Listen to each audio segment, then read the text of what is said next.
Nangabuang naman siguro ni mga followers ni Rickmar. Nangunsa mo? Anong perti man ninyo ka-idol ng Rickmar? Idol niyo ng kawatan? Matay. O sa kuba, dili na siya pwede nga na ba? Kawatan o manok, kunya imong idolon? Para unsa? Para mangawat og manok ang mga bata? Grabe sad mo. Nya inyong rason kay para malipay? Aron walay stress? Nalingaw mo kang Rickmar? Pero ang inyong gitanaw puro pagpangawat og manok? Unya mga bata makita ng Rickmar. Mangawat po silang manok. Tanawa katong last nga vlog ni Rickmar.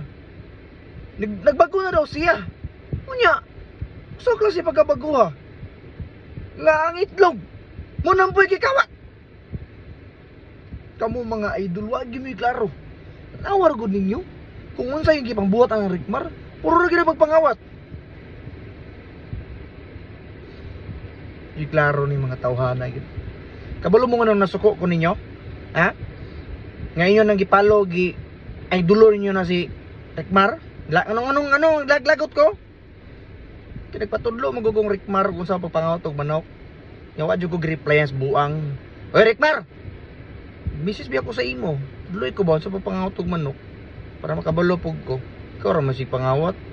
Si Untoy ba tudlo eh.